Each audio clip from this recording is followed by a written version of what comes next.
Buenas noches, doctores. Bienvenidos a clase. Les agradezco la paciencia. Doctora, Ya, buenas noches. ya culminamos parcial, entonces la clase de hoy pues va a ir un poquito más larga para tratar de compensar al menos en algo el tiempo que ocupamos dentro del parcial. Entonces, doctores queridos, anoche estábamos viendo los delitos contra la vida e integridad personal. Habíamos visto ya el genocidio, la apología al genocidio. Anoche vimos el feminicidio y sus agravantes. Hicimos varias consideraciones especiales ahondando en el tema de Juliana Zamboní. Y comenzamos con el tipo penal de lesiones personales, que como vimos son varios artículos que se encuentran dentro de este tipo penal y que implican entonces que tengamos en cuenta no solamente el tiempo de incapacidad, que ya como anoche les expliqué, no tiene que ver necesariamente con la incapacidad para trabajar, sino con el tiempo que le toma al cuerpo sanar los tejidos o al menos llegar a un estado en donde no puede sanar más. Entonces, ese es el tiempo de incapacidad. Pero adicionalmente debemos tener en cuenta también las secuelas que pueden ser con deformidad física de carácter transitorio o permanente o que eventualmente tienen otras secuelas propias como son, por ejemplo, la perturbación funcional transitoria o permanente, la perturbación psíquica transitoria o permanente, la pérdida anatómica o funcional de algún órgano o miembro y que también las penas están determinadas por que la lesión pueda ser cometida con agentes químicos a raíz de lo que ocurrió con Natalia Ponce, que fue precisamente la modificación que se hizo al código, o que ocurran en el rostro. Las lesiones en el rostro se consideran mucho más graves y la pena se aumenta porque precisamente el rostro es lo que nosotros solemos mostrarle a la sociedad. O sea, es lo que más mostramos, lo que toda la gente ve. Entonces, las lesiones en el rostro se consideran más graves y ahí se convierten en una situación pluriofensiva, es decir, no solamente se afecta al bien jurídico tutelado de la integridad personal, ya no de la vida, sino de la integridad personal porque son lesiones, pero adicionalmente eso hace que se afecten otras clases de circunstancias como la tranquilidad de las personas, su estado moral, su estado psíquico, porque pues al ver afectado su rostro todo cambia. ¿Listo? Entonces, vamos a compartir pantalla. Les pido por favor quiten sus videos para que no tengamos inconveniente al momento de compartir y que se nos vaya el audio. Todos sin videos, por favor. Eso es, gracias, qué amables son. Ahora sí les comparto pantalla. Entonces vamos a compartir pantalla en la parte que quedamos ayer, que es la parte final de hecho, penal especial acá, de las lesiones, que estábamos viendo este cuadrito frente a la magnitud de las lesiones y que estábamos analizando el dictamen como tal de cómo se debe entender entonces o cómo se debe leer esta clase de dictámenes de medicina legal. Este es el formato original, es decir, este es el formato real de un dictamen de lesiones personales en Colombia. Este es el dictamen que se rinde. Puede ser más largo, pero tiene las mismas partes. Lo importante es que ustedes como abogados siempre miren los dos factores del tiempo de incapacidad para determinar la posible pena, aunado a las posibles lesiones, perdón, a las posibles secuelas que se originan de esa situación. Ayer tuvimos que cerrar la clase rápidamente por el tiempo y quiero saber si tienen alguna pregunta hasta aquí sobre el dictamen como tal, sobre cómo se realiza la adecuación típica dependiendo del tiempo de incapacidad y de las secuelas como tal. ¿Tienen alguna duda hasta ahí? ¿Nadie? Ok. Profe, una pregunta. Dime, doctora Daniela, señora. Señora, Dime. ¿cómo, o sea, cómo pueden, eso cómo sirve de prueba para acusar a una persona sabiendo que, por ejemplo, un ejemplo, yo me agarré con alguien, pero en la pelea le di 2 puños y entonces resulta y pasa que la persona después me demanda y entonces lleva un dictamen diciendo que tiene 3 costillas rotas y que fue producto de la pelea conmigo. Entonces, ¿ellos cómo hacen para certificar que realmente sí fui yo quien hizo eso? Si tú ves, doctora Daniela, en el dictamen que estamos analizando, en ninguna parte, en todo el texto que tienes ahí en pantalla, en ninguna parte el médico puede certificar quién causó las lesiones. Y es que esa no es su labor, porque quien debe determinar la responsabilidad es el juez en el juicio después de escuchar todas las pruebas. Esta es solamente una de las pruebas que va a llegar. Es decir, se sabe que lo lesionaron, pero ahí no se dice quién fue, porque el médico obviamente no puede saber eso. ¿Listo? Así la persona le diga, no, es que fue fulanito, pues él lo tendrá allí en el dictamen, pero como lo que le dijo la víctima, pero él no puede aseverar que eso realmente pasó así porque él no estaba allí. Entonces es importante tener en cuenta que ningún dictamen de lesiones fatales, de lesiones no fatales, de lesiones personales no fatales, dará como conclusión en algún momento quién es el responsable. Lo más cercano que da es con qué lo causó, que es el mecanismo causal, que es contundente, cortante, cortocontundente, cortopunzante. O sea, son muchos elementos que pueden determinar eso, pero ni siquiera va a decir, no, es que fue con un cuchillo. No, va a decir que el elemento es cortante. O si es por proyectil por arma de fuego, dirá cuál es, que fue por proyectil por arma de fuego. Pero jamás ningún médico te va a poder decir a ti, dentro del dictamen, quién realizó la conducta, por obvias razones. ¿Listo? Eso lo establece el juez después de practicar todas las pruebas. ¿Me entendiste, doctora Daniela? Señora. Listo. ¿Alguna otra pregunta? Doctora Pedro Julio Pedro Pérez. Julio, cuéntame. Doctora, una pregunta. En las lesiones personales se puede llegar a conciliar y un ejemplo, si fueran unas lesiones personales transitorias, eh, una persona empuja a otra en una pelea, cae, se escalabra a la persona, le cogen X puntos, se concilia por, bueno, X cantidad de dinero, pero después, más adelante, a los 3, 4 meses, la persona se empieza a enfermar de la cabeza y resulta que fue por ese golpe que se produjo. La persona dice, no, tengo que volver otra vez a demandar a esa persona porque ya la conciliación no me sirvió, porque me agravé, porque me enfermé. ¿Eso existe? ¿Se puede hacer? No, las conciliaciones tienen efecto de cosa juzgada. Es decir, que tú ya no puedes reabrir el debate sobre lo que te pudo haber pasado o los orígenes o las secuelas de eso. Por eso es que es importante no entrar a conciliar hasta que uno no tenga una incapacidad definitiva y unas secuelas definitivas, porque puede pasar eso que tú estás diciendo. Entonces, por ejemplo, no, es que pues yo pensé que era que me había escalabrado y ya. Y yo pedí 2 millones de pesos y resulta que a raíz de eso estoy perdiendo la visión. Y como estoy perdiendo la visión, pues mi vida se vio afectada, perdí mi trabajo, perdí todas mis posibilidades y pues con 2 millones de pesos no considero que esté resarcido. Eso le pasa a uno por acelerado. Entonces uno tiene que esperar a que las secuelas sean definitivas en el dictamen para poder determinar entonces cómo es que va a conciliar. Por eso les digo que hasta tanto no haya un dictamen definitivo, jamás concilien nada. Ahora, frente a lo que me dices de las posibilidades de que las conductas o las lesiones sean conciliables. Dame un segundito. Que sean conciliables, se necesita, la palabra técnica es querellable, ¿no? Son delitos que requieren querella. Y los delitos que requieren querella los van a encontrar en el artículo 74 del Código de Procedimiento Penal y ahí les dicen cuáles son las lesiones que realmente se pueden conciliar y cuáles no, dependiendo de eso, del tiempo de incapacidad y de las secuelas. ¿Listo?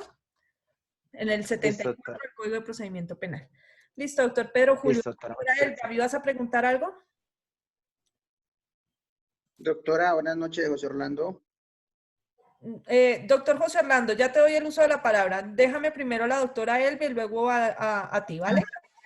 Doctora Elvia. Hola, profe.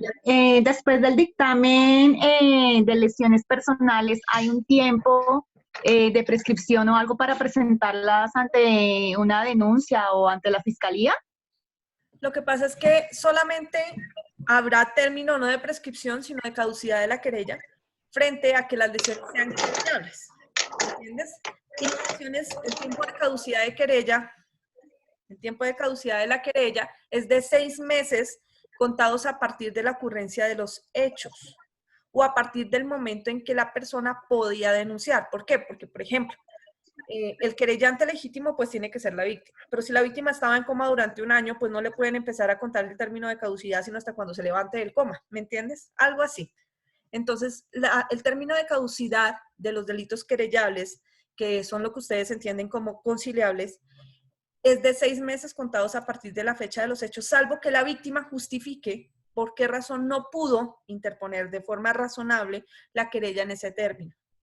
Y entonces ya corresponderá al fiscal y eventualmente al juez determinar si le admite o no la querella, o sea, si considera que no hay caducidad de la misma o si sí la hay. ¿Listo, doctora Elvia? Doctora Elvia. Doctora, buenas noches. Listo. Ok. Por orden, Eddie, por orden. Doctor Eddy, Bueno, ya ok, te vale. paso la palabra. Doctor Portilla, dime.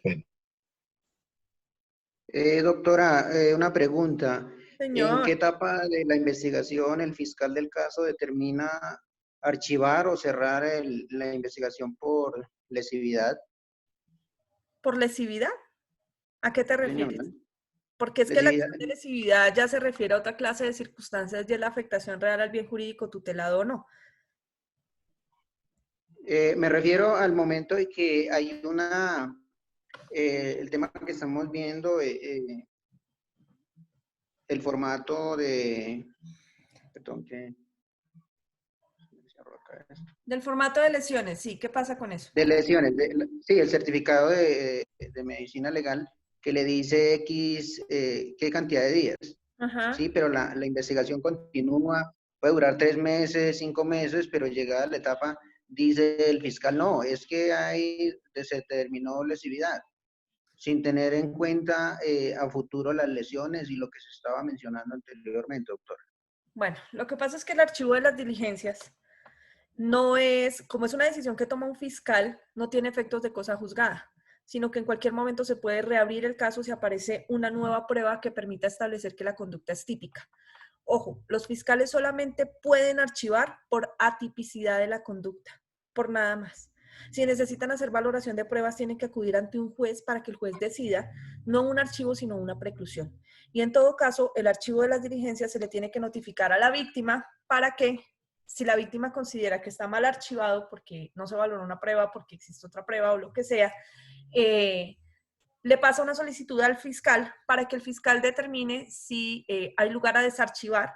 Y si el fiscal dice que no, pueden acudir ante un juez de control de garantías para que el juez de control de garantías analice el caso concreto y mire si hay lugar a ordenarle al fiscal que desarchive y continúe con la investigación. ¿Cuánto tiempo hay para archivar? En teoría 5 años, pero realmente no es así. El fiscal puede archivar en cualquier momento antes de que prescriba el delito.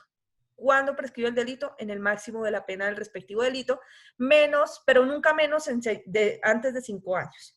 Entonces, si el fiscal formuló la imputación, ya no puede archivar. Una vez formula la imputación, ya no puede archivar. Pero si no ha formulado la imputación, puede hacerlo en cualquier momento antes de que prescriba la ley, pero nunca en un tiempo inferior a 5 años. ¿Listo? ¿Ya, doctor Portilla? Muchas gracias, mi doctora, muy amable. Un gusto, doctor Portilla. Doctor Eddy, cuéntame.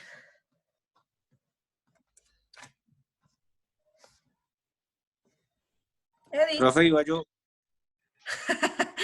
¿Qué cosa con ustedes? Doctor Sergio, dime entonces.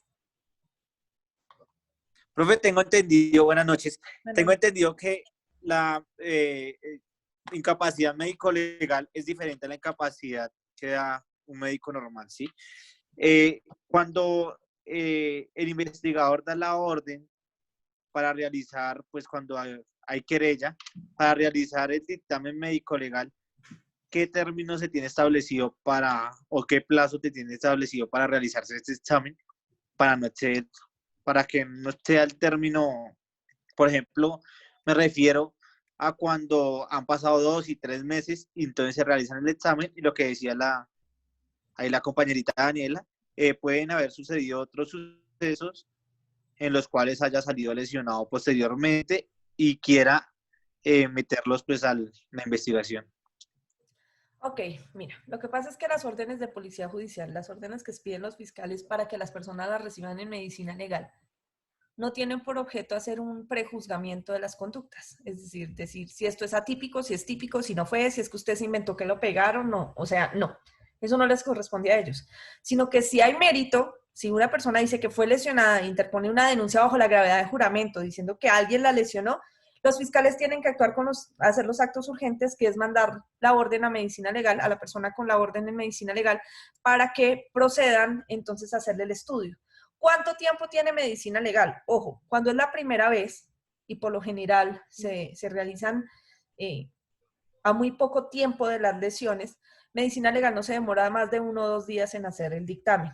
Ya para los otros reconocimientos, que se llama el segundo reconocimiento, el tercer reconocimiento, que son para establecer las secuelas, si van a ser definitivas o no, esos tiempos se dan una vez se venza la primera incapacidad y la persona debe solicitar una cita en medicina legal. Entonces depende de la agenda de medicina legal para que le puedan dar la cita como tal, es disponibilidad de medicina legal. Ya después entonces los abogados van allá y pelean en el juicio los tiempos y lo que pudo haber pasado en medio de los tiempos del análisis. Pero en principio los investigadores de policía judicial no tienen la facultad para negar o para determinar a qué persona mandan a medicina legal o al cuánto tiempo la mandan y al cuánto no, sino que eso es orden del fiscal directamente, porque, insisto, quien debe tomar la decisión en últimas de si la conducta es típica, antijurídica y culpable y quién es el presunto responsable es un juez. ¿Listo? Ni siquiera el fiscal. ¿Ya? ¿Listo, Sergio? Sí, señora profe. Gracias. Perfecto. Doctor Eddie, por ahí entraste. ¿Qué pregunta tienes? Gracias, mi doctora. Buenas noches. Buenas noches. Es que quiero preguntarle lo siguiente de acuerdo al dictamen médico que se ve aquí en la pantalla. Hay una incapacidad de 10 días sin secuelas. Sí. Supongamos que las dos personas están de acuerdo para conciliar. ¿Cómo, con qué rasero se va es decir, esos 10 días, cómo se van a cuantificar? Es decir, siendo equitativo, ¿no? Porque el sujeto, la víctima puede pedir millones, puede pedir, qué sé yo, exageradamente las cosas que no valen. Entonces, ¿cómo se cuantifica eso? Listo. Es importante tener en cuenta que los fiscales en estas etapas de los delitos querellables tienen facultades de conciliadores. Entonces los fiscales van a llamar a las dos personas, al agresor y al sujeto pasivo, al sujeto activo y al sujeto pasivo de la conducta, a conciliar.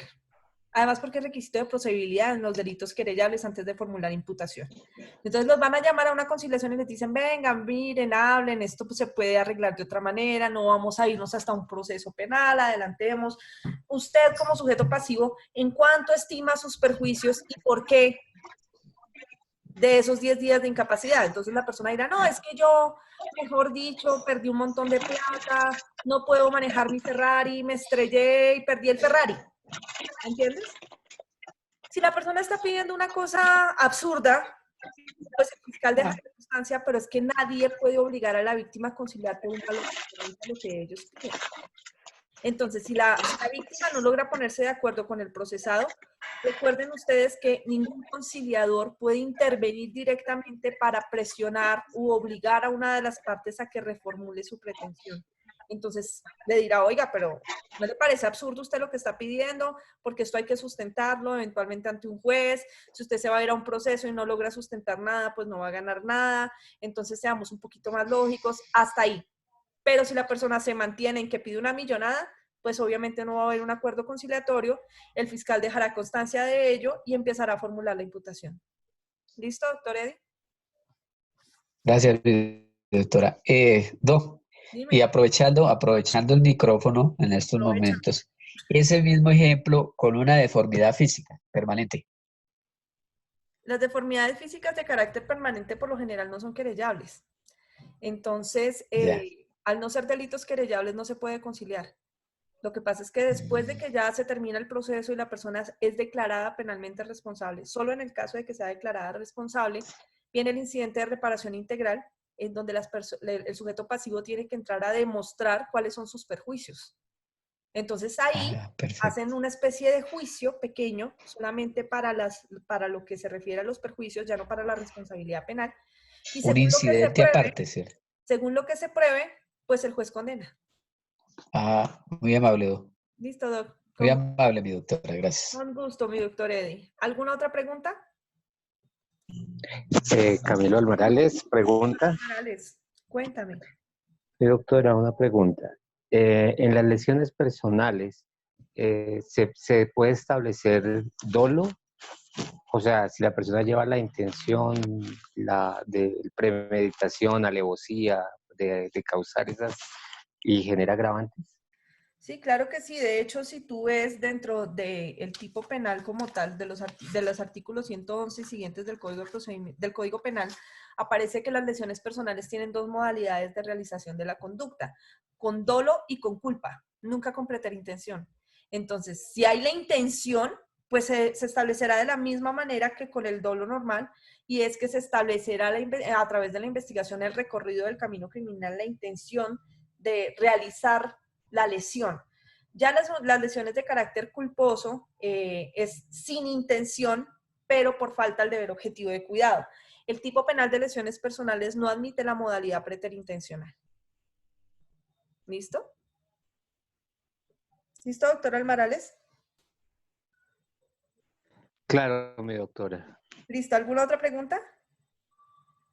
Yo, profe, qué pena, cuando uno lo escopolaminan, ¿también cabría sobre lesiones personales o algún otro tipo penal?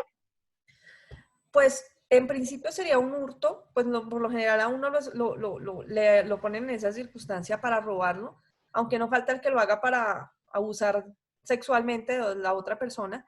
Pero ojo, sí hay situaciones en donde el uso de escopolamina da lugar a un tipo especial de lesiones, que son lesiones con alteración psíquica. Espérate, ya me devuelvo aquí en la diapositiva. Acá. Entonces, aquí dice que la perturbación psíquica puede ser transitoria o permanente.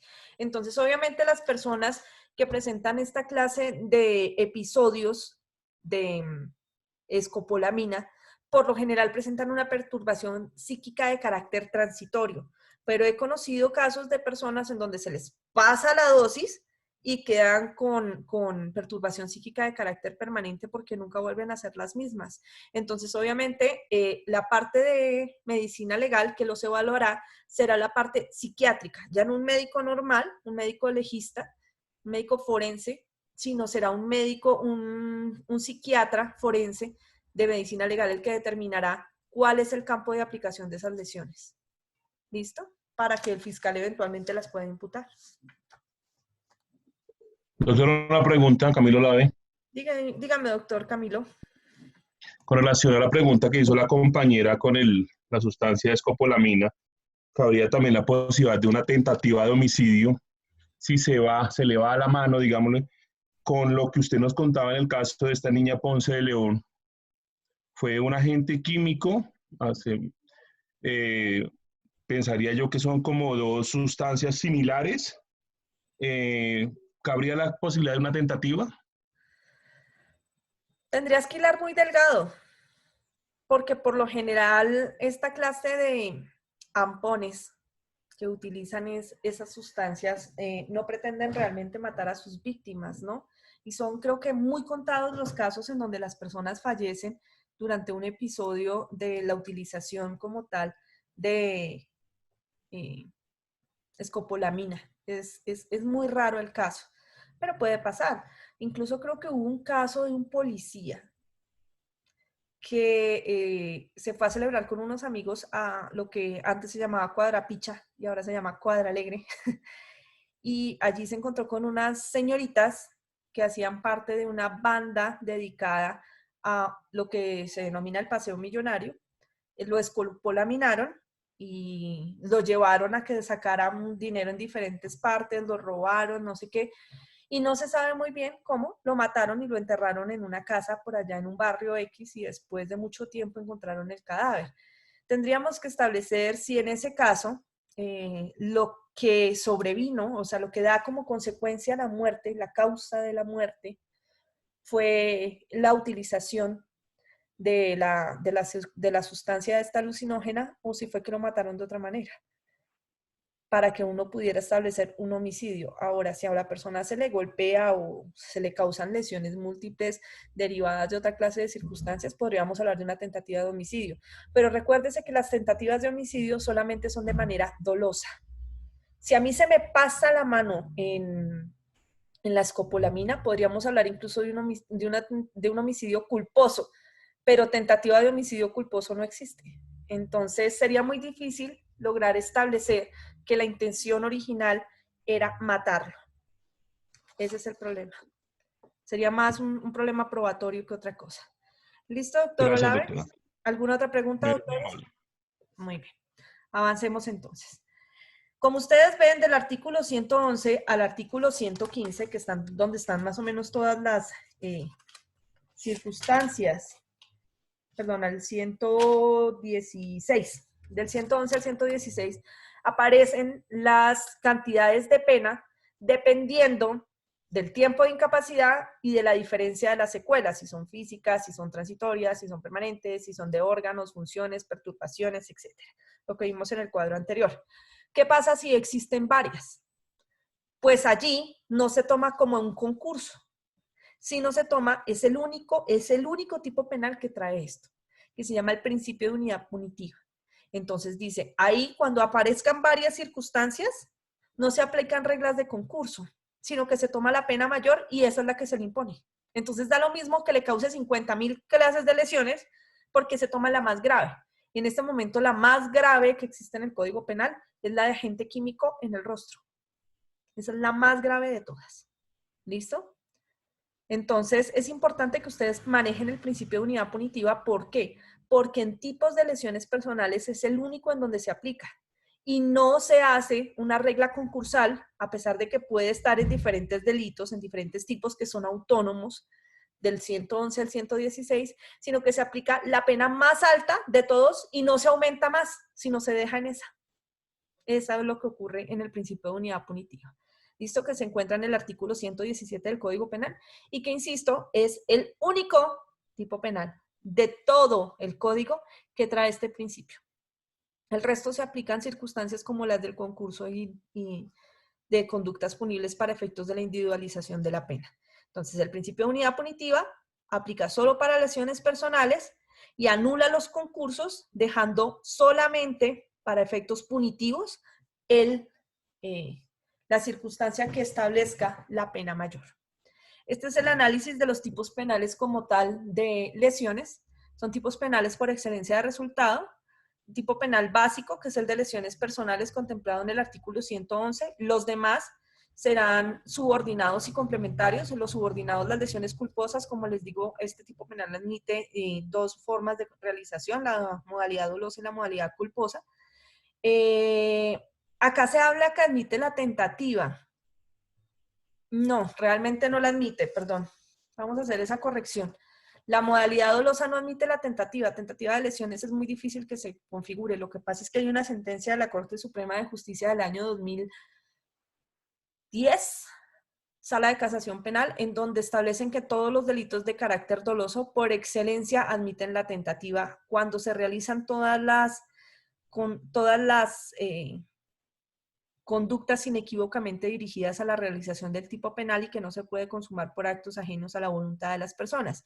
Es decir, que si yo tengo toda la intención de lesionarte y alisto todo para lesionarte, pero algo interviene, pues si logran establecer el camino criminal y los actos preparatorios que tuve y que son idóneos para la realización de la conducta, podrían llegar a condenarme por lesiones personales tentadas sin haberte nunca lesionado. ¿Listo? Pero es una única sentencia que estableció eso y que es bastante discutible de por sí en algunos tipos penales como el de lesiones personales. Incluso en el de hurto que vamos a ver más adelante, que también es modalidad dolosa. En el de hurto no, sino en el de acto sexual. Entonces, ya vamos a avanzar después cuando veamos delitos sexuales frente a eso. Doctora. El sujeto activo es simple porque es una única persona la que realiza la conducta, pero ustedes saben que permite la coautoría. La conducta es simple porque siempre se utiliza un mismo verbo rector, lesionar, lesionar, lesionar. Es monosubjetivo por la misma razón de que es una única persona. El sujeto activo es simple porque no es calificado, no se exige nada especial, cualquiera puede lesionar. Es de ejecución instantánea y es por acción, tanto el de lesiones personales dolosas como el de lesiones personales culposas. ¿Quién me va a preguntar algo? ¿Alguien me va a preguntar? Eddie. Doctora, Eddie. Señor. Doctora, por ser un delito de resultados es que yo creo que no admite la tentativa. Pero hay delitos como el homicidio que son de resultado y admiten la tentativa. ¿Ves? Sí. Es una Ese es el circunstancia problema rara. con estas clasificaciones de tipos penales. ¿Alguna pregunta, doctores, frente al principio de unidad punitiva? Ojo, hoy ya algunos de sus compañeros vieron cómo es un parcial oral. Les recuerdo que el final es oral. Entonces es importante que pregunten aquí porque todo, absolutamente todo lo que les he enseñado en clase, todo lo que sale en las diapositivas, todo lo que han leído en sentencias, va a ser objeto de parcial. Entonces, hablen ahora o callen para siempre. ¿Mm? ¿Doctores? Ok, perfecto. Vamos a dejar entonces ahí los delitos contra la vida e integridad personal y vamos a comenzar con los delitos contra la fe pública, que son las llamadas falsedades. ¿Listo? Voy a compartirles pantalla ahora de las diapositivas que les envié anoche y que se encuentran también publicadas en la plataforma. ¿Listo? Delitos contra la fe pública. Los delitos contra la fe pública buscan proteger ese bien jurídico precisamente. Es decir, la creencia y la buena fe frente a los actos de los demás. Es un principio general del derecho y de hecho es un principio constitucional, el de la buena fe. Entonces se supone que uno cree en los demás. ¿Qué pasa cuando yo creo en los demás y me toman del pelo? Entonces hay algunas de esas conductas que han sido elevadas a delitos y son los llamados delitos contra la fe pública, que por excelencia tienen mayor desarrollo en la parte de las falsedades de carácter documental, sin que quiera decir que sean las únicas. Hay muchas más falsedades, pero nosotros vamos a hacer especial énfasis en las de carácter documental porque son las más comunes y son las que ustedes se van a encontrar más fácilmente en su diario vivir. Es importante tener en cuenta que hay clasificaciones de las falsedades. No todas las falsedades son iguales. Entonces aquí tenemos algunas que son las falsedades ideológicas, las materiales, las marcarias, las de moneda, las personales y la llamada inocua, que es una muy especial. Entonces, ¿qué ocurre? La falsedad puede recaer en todo o en parte de documentos, de monedas, divisas, de efectos oficiales. ¿Qué son efectos oficiales? Los efectos oficiales son los timbres o sellos de las entidades estatales. Sobre eso también pueden recaer las falsedades. Entonces, por ejemplo, falsificar sellos de notarías, sellos de recibido, que suele pasar mucho en entidades públicas y en la rama judicial cuando los abogados se las quieren dar de abejitas y entonces falsifican los recibidos de los juzgados para decir que alcanzó a radicar a tiempo una demanda, una contestación de una demanda o una denuncia para que no les declaren caducidades o prescripciones. Entonces, ojo, sobre efectos oficiales, que son los timbres, incluso las estampillas, también puede recaer la falsedad. Sobre marcas, esta es una falsedad muy especial, la falsedad marcaria, que es propia y que incluso siempre es plurisubjetiva porque afecta también contra los derechos patrimoniales de autor y los derechos morales de autor, que son parte de un bien jurídico diferente. Y incluso pueden versar no necesariamente sobre la materialidad de los documentos, sino sobre la información que ellos contienen. Vamos para allá. Entonces, la primera clase de falsedad es la llamada falsedad ideológica. En la falsedad ideológica no recae sobre el documento como tal, sino que es la información que contiene lo que es falso. Entonces, por ejemplo, yo voy y solicito mi pasaporte. Y en mi pasaporte yo adjunto información para que aparezca que tengo 15 añitos. Obviamente la información que va a consignar el funcionario es falsa, porque yo no tengo 15 añitos. Pero ojo, materialmente el pasaporte es original. Está debidamente expedido por la autoridad competente, que será el Ministerio de Relaciones Exteriores, la Cancillería, bueno, esa vaina. Por allá, los que expiden los pasaportes. Entonces, materialmente está bien, pero la información que contiene es falsa. Entonces, ¿qué ocurre en la falsedad ideológica? Que yo engaño a un servidor público, lo hago incurrir en error, y el funcionario engañado termina consignando y dando fe de una información que no es real, en un documento que materialmente es original. ¿Listo?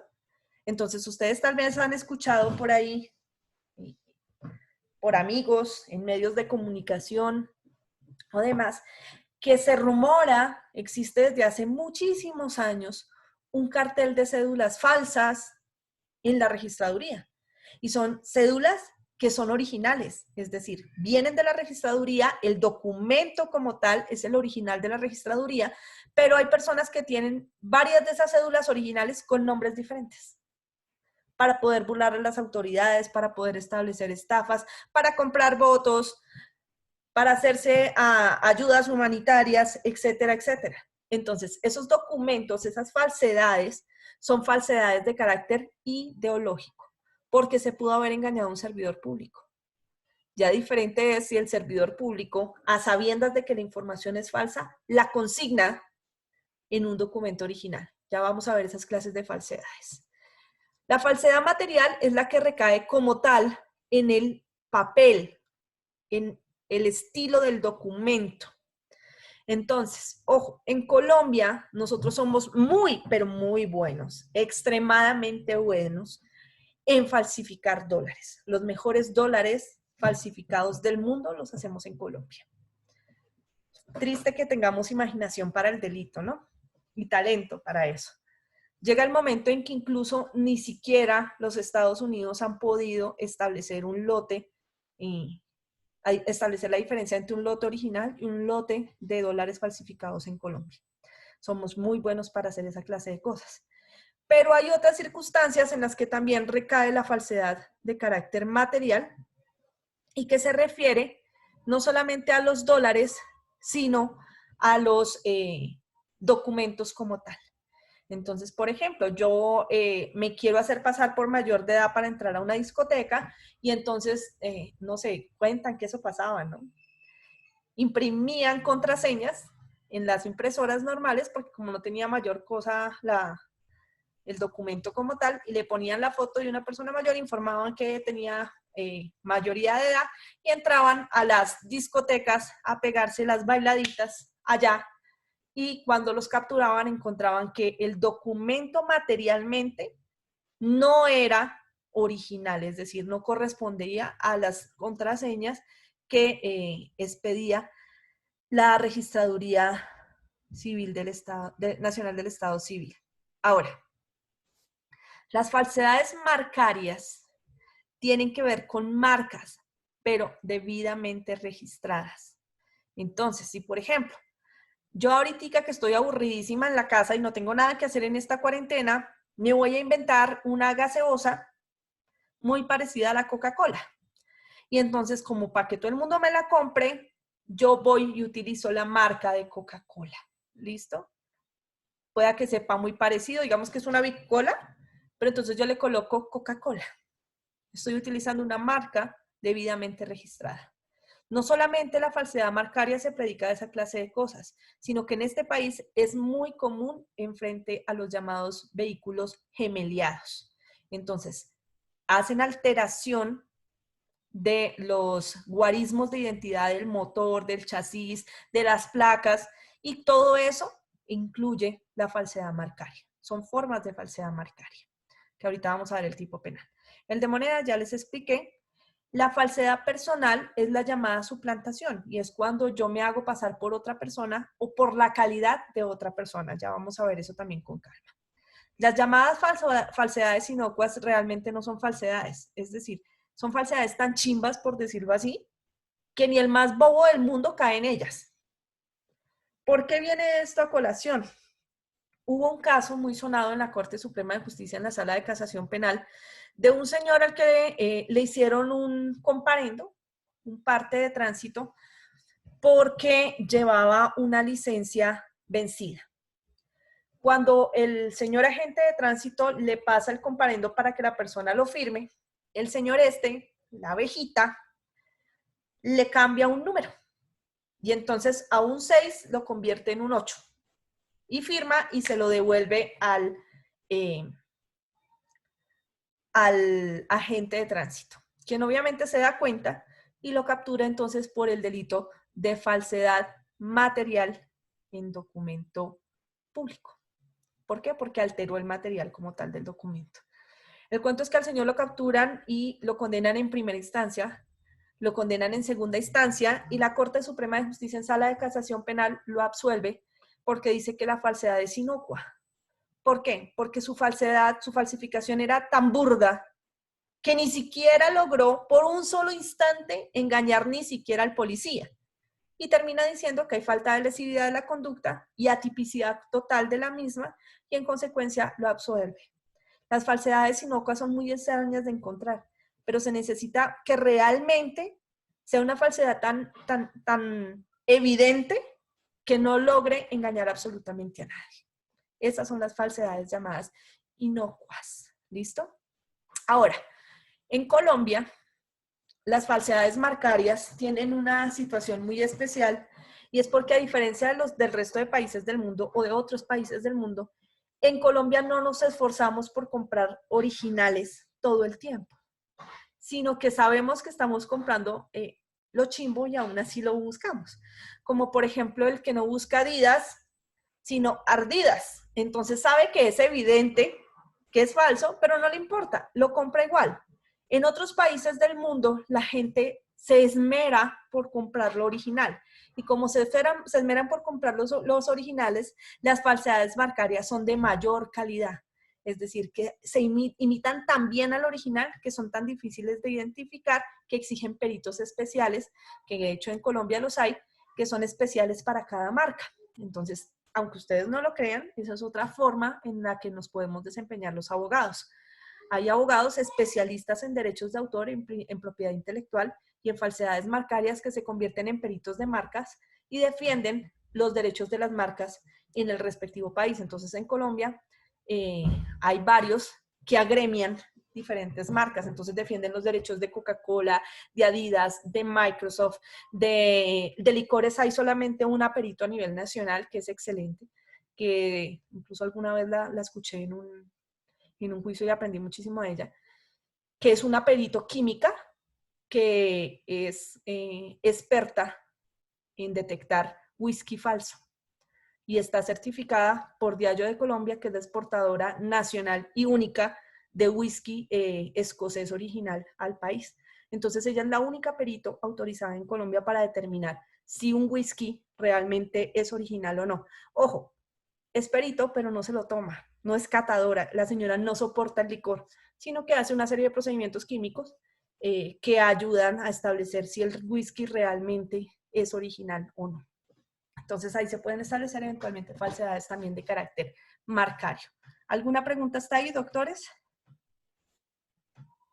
Ok. Profe, en el caso de suplantación, estoy preguntona, digamos ahorita que se utilizan mucho las redes sociales y que a uno lo suplantan varias veces y pues con eso pues hacen, no sé, delitos sexuales o promocionan cosas que uno nunca ha promocionado, porque pues a mí me ha pasado que me salen perfiles a la lata y he tenido varios problemas con eso. ¿Uno cómo puede denunciar eso? O sea, llevarlo como a un tema en la fiscalía y eso, porque uno no sabe originalmente quién es el que está detrás de eso, pero sí le conlleva a uno muchos problemas.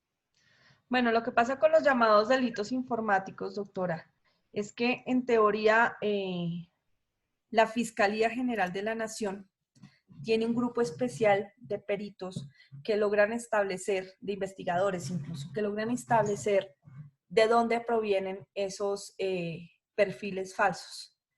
Esos perfiles falsos, en principio, tienen una dirección ID a través de la cual se puede rastrear, que es la dirección desde donde se conectan y crearon los perfiles originales, perdón, para poder establecer quiénes son los responsables. Lo que pasa es que no es un trabajo tan sencillo de hacer, primero. Segundo, y con todo el respeto de los miembros del CTI y demás, no siempre están muy bien capacitados para hacerlo. Y en tercer lugar, no suelen botar de tanta corriente a esas vainas. Entonces, ¿qué puedes hacer? En principio, voy a adelantarme hasta el tipo penal como tal.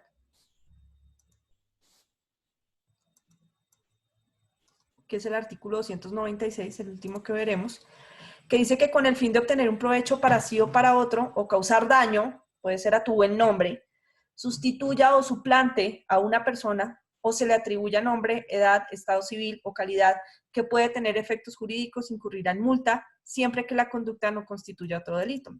¿Recuerdan ustedes que vimos esos tipos penales que decían que se llamaban tipos penales subsidiarios? Que era cuando no incurra en otro delito, incurrirá en este. Y si tú ves, la pena es de multa. Entonces, realmente, además es un delito querellable, la fiscalía no le vota corriente a eso. Si no le vota corriente a homicidios y a delitos sexuales, tampoco es que le voten mucha corriente a eso. Pero pues en teoría, tú como víctima, tú puedes denunciar y la fiscalía estaría obligada a investigar. La velocidad ya es otra cosa, la prioridad que le den al caso es otra situación. Pero bueno, en fin, esa es la manera, en teoría, en que tú podrías ejercer tu derecho para proteger tu buen nombre. ¿Sí? Ya si la fiscalía no hace nada, incluso el derecho al buen nombre y el derecho a la intimidad personal hace parte de un derecho de carácter fundamental. Entonces, si la Fiscalía General de la Nación no está haciendo nada para protegerte, pese a las denuncias, archiva los casos, no hacen investigación real, tú puedes eventualmente acudir a una tutela para proteger tu derecho. ¿Listo? ¿Alguna pregunta más, doctores? Doctora Almarales. Doctora, bueno, en el caso de que se haga la falsedad de marca, obviamente también se estaría haciendo una falsedad material porque estás utilizando o estás haciendo tarjetas, logotipos, etcétera, ¿sí? ¿En ese caso se genera algún tipo de concurso?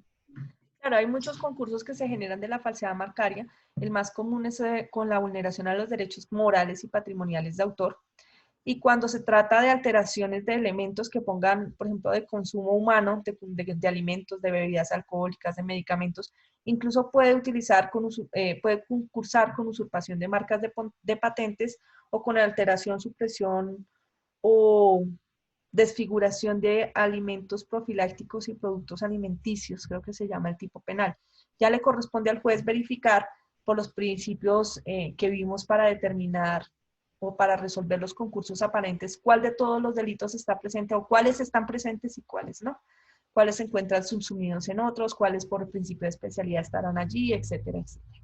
Pero sí, es muy común los concursos, son muy comunes los concursos con otra clase de delitos. ¿Listo, doctora Almarales? Ok. Entonces. Perfecto, doctora. Gracias. Muy gentil. Con gusto. ¿Alguien iba a preguntar algo más? No, creo que no. No, que es dirección IP, creo. ¿No? ¿Cómo? Que es dirección IP por medio de la cual pues, pueden hacer el rastreo los investigadores de la fiscalía. Sí, doctor, precisamente la dirección IP. De hecho, cada uno de ustedes aquí tiene una dirección IP que está utilizando y que podría llegar a ser rastreada en un momento dado. Lo que pasa es que por lo general los esfuerzos de la Fiscalía General de la Nación en tipos penales de carácter informático están más destinadas a delitos de hurtos informáticos o de robo de información en gran escala. Eso es lo que hacen. Pero para casos, digamos que tan especiales o tan particulares o tan individuales, no suelen poner o destinar mayor sector investigativo, poniendo, pues claro, está a favor de la Fiscalía el poco personal que tienen para realizar las investigaciones. Entonces lo que hacen es redirigir esfuerzos frente a delitos más graves. Y eso obviamente deja a muchas personas en la situación que nos comentaba la doctora Elvia, frente al desazón que genera propiamente las conductas como las que ella ha venido sufriendo y que no obtienen una respuesta efectiva de parte de la Administración de Justicia a través de la sanción de los posibles responsables. Bueno, vamos con la falsedad documental. Como les digo, hay muchas más falsedades, pero vamos a hacer énfasis en las falsedades documentales y eventualmente en la falsedad personal. Entonces, lo primero es entender qué se entiende por documento, ¿no? Entonces, para efectos del artículo, de todo el Código Penal, para efectos documentales de falsedades, se entiende como tal la expresión de persona conocida o conocible, recogida por escrito o por cualquier medio mecánico o técnicamente impreso, soporte material que exprese e incorpore datos o hechos que tengan capacidad probatoria. Esto es un documento para el Código Penal. Cuando ustedes vean el documento en procesal penal, van a ver que es mucho más amplio la versión que da el Código de Procedimiento Penal que la que da el Código Penal.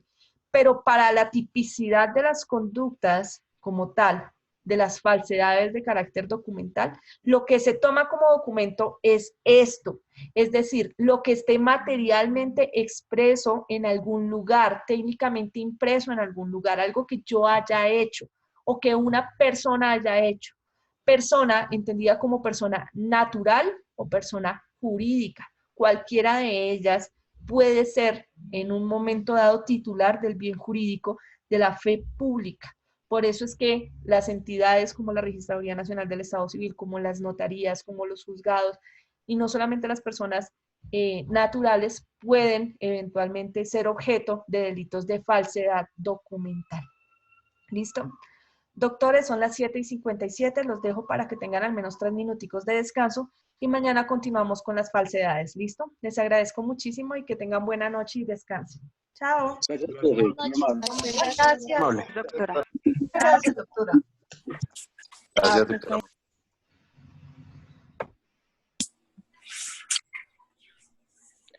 Doctora, feliz noche, que descanse. Igualmente, doctores, que estén muy bien. Bendiciones. Gracias, doctora, que esté muy bien, que me la bendiga y que esté muy bien. Feliz noche. Gracias, doctor, igualmente.